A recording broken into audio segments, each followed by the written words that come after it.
భార్య అంటే భర్తలో సగం. జీవితాంతం ఒకరికి ఒకరు తోడుగా ఉంటారు. భర్త కోసం భార్య, భార్య కోసం భర్త. కష్ట సుఖాల్లో తోడుగా నీడగా ఉంటారు. ఒకరి క్షేమం మరొకరు కోరుకుంటారు. ఎలాంటి కష్టం వచ్చినా తోడు విడవరు. అది భార్య భర్తల మధ్య ఉండే అనుబంధం. అయితే అందరూ అలానే ఉంటారనుకుంటే కొందరు తమ స్వార్థం మాత్రమే చూసుకుంటారు. తమ సుఖాల కోసం ఎంతకైనా తెగిస్తారు. ఒకరినొకరు మోసం చేసుకునే వాళ్ళు ఉన్నారు. ఓ మహిళ ఇలాంటి దారుణానికే ఒడిగట్టింది. లవర్ కోసం దిగజారిపోయింది. పశ్చిమ బెంగాల్లో సమాజం సిగ్గుతో తలదించుకునే ఘటన ఒకటి చోటు చేసుకుంది. తాళి కట్టిన భర్త ప్రాణాలనే పనంగా పెట్టగా మోసం చేసిన భార్య రియల్ స్టోరీ ఇది. పశ్చిమ బెంగాల్లోని హౌరా జిల్లా సాంఖ్రేలో నివాసం ఉండే ఓ వివాహిత తన లవర్ తో పారిపోయి ఎంజాయ్ చేసేందుకు మాస్టర్ ప్లాన్ వేసింది. ఇందులో భాగంగా ఎలాగైనా డబ్బు సంపాదించాలని స్కెచ్ వేసింది. కూతురి చదువు, పెళ్లి ఖర్చుల కోసం డబ్బులు ఆదా చేద్దామని భర్తతో చెప్పింది. అందుకోసం కిడ్నీ అమ్మేయాలని భర్తపై ఒత్తిడి తెచ్చింది. ఇలా రోజు భర్తపై ఒత్తిడి చేస్తూనే ఉంది. బాధితుడికి 10 ఏళ్ల కుమార్తె ఉండగా అతడు సంపాదించే ఆదాయం ఆమె చదువుకయ్యే ఖర్చులకు సరిపోలేదు. దీంతో అతడి కిడ్నీ అమ్మేస్తే కుమార్తె చదువుతో పాటు కుటుంబ ఆర్థిక సమస్యలు కూడా తీరుతాయని భార్య భర్తను నమ్మించింది. కుమార్తె భవిష్యత్ నాశనమైతే అందుకు బాధ్యత అతడిదే అని ఆ భార్య నిత్యం గొడవ పడుతూనే ఉండేది. ఇలా రోజు ఏదో ఒకటి చెప్తూ ఉండేది. కొన్నాళ్ళు మౌనంగా ఉన్న భర్త భార్య పెట్టే టార్చర్ భరించలేక చివరికి తన కిడ్నీ అమ్మేందుకు ఒప్పుకున్నాడు. కిడ్నీ కొనేవారి కోసం నెలపాటు వెతికారు. చివరికి ఆ వ్యక్తి దొరికాడు. కిడ్నీ అమ్మగా 10 లక్షల రూపాయలు వచ్చాయి.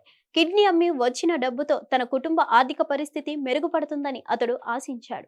అంతేకాదు భవిష్యత్తులో తన కూతురు పెళ్లికి ఆ డబ్బు ఉపయోగపడుతుందని భావించాడు. అయితే తన భార్య కుట్ర గురించి అతడికి అస్సలు తెలియదు. ఆమె చేసే మోసాన్ని కొంచెం కూడా కనిపెట్టలేకపోయాడు అమాయకపు భర్త. ఆ మహిళ ఫేస్బుక్ లో పరిచయమైన పెయింటర్ తో సంబంధం పెట్టుకుంది. 10 లక్షలు తీసుకొని ప్రియుడితో పారిపోయి ఎంజాయ్ చేయాలని స్కెచ్ వేసింది. కిడ్నీ అమ్మగా వచ్చిన ఆ డబ్బును తన వద్దే పెట్టుకున్న భార్య ఉదయాన్నే బ్యాంకులో డిపాజిట్ చేద్దామని నమ్మించింది.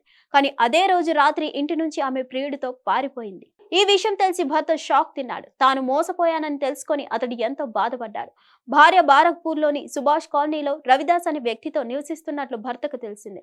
ఈ క్రమంలోనే తన కుమార్తెతో కలిసి అక్కడికి చేరుకున్న భర్తను చూసిన ఆ భార్య షాక్ అయింది. వారిని చూసి ఇంట్లోకి వెళ్లి తలుపు గడియ పెట్టుకుంది. డబ్బులు ఇవ్వను, ఏం చేసుకుంటావో చేసుకో అని బెదిరించింది. అంతేకాకుండా విడాకులు పంపిస్తానని బ్లాక్మెయిల్ చేసింది. కనీసం తన 10 ఏళ్ల కుమార్తెని చూసి కూడా ఆమెపై జాలి చూపించలేకపోయింది. దీంతో తన భార్య, ఆమెతో కలిసి ఉంటున్న పెయింటర్ రవిదాస్ పై బాధితుడు ఫిర్యాదు చేయగా పోలీసులు కేసు నమోదు చేశారు. హిట్ టీవీ యాప్ ఇందులో short news, live news, entertainment shows, movies, digital magazines తో పాటు మీ జిల్లా వార్తలను కూడా ఫ్రీగా చూడొచ్చు. అంతేకాదు కేజీ నుంచి పీజీ వరకు విద్యార్థులకు స్కాలర్షిప్ కూడా అందిస్తున్నాం. ప్రతి వారం 10 మందికి లక్కీ డ్రా ద్వారా ఒక్కొక్కరికి 10,000 రూపాయలు అందిస్తున్నాం. ఇంకెందుకు ఆలస్యం, వెంటనే హిట్ టీవీ యాప్ ని డౌన్లోడ్ చేసుకుని ఫ్రీగా ఎంటర్టైన్మెంట్ పొందండి. Hit TV app. Hit TV app. Please download hit TV app. Hit TV app ని ఫ్రీగా డౌన్లోడ్ చేసుకుని ఎంజాయ్ చేయండి. మీకు నచ్చిన ఎంటర్టైన్మెంట్ కోసం హిట్ టీవీ యాప్ ని ఫ్రీగా డౌన్లోడ్ చేసుకుని ఎంజాయ్ చేయండి. హిట్ టీవీ యాప్ ని డౌన్లోడ్ చేసుకుని ఆస్వాదించండి, ఆశీర్వదించండి. ఇంతమంది సెలబ్రిటీలు హిట్ టీవీ యాప్ ని డౌన్లోడ్ చేసుకోండి అని చెప్తున్నారంటే ఎంత మంచి యాప్ ఆలోచించండి. అమెరికా అమెరికా అమెరికా అమెరికాలో చదవాలనుకునే వాళ్ళకి విశ్వసనీయమైన పేరు మన శౌర్య కన్సల్టెన్సీ. UK లో 1 year masters. UK లో 1 year masters. 2 years work permit up to 5 years visa. Contact Saurya Consultancy. Contact 89851 89851.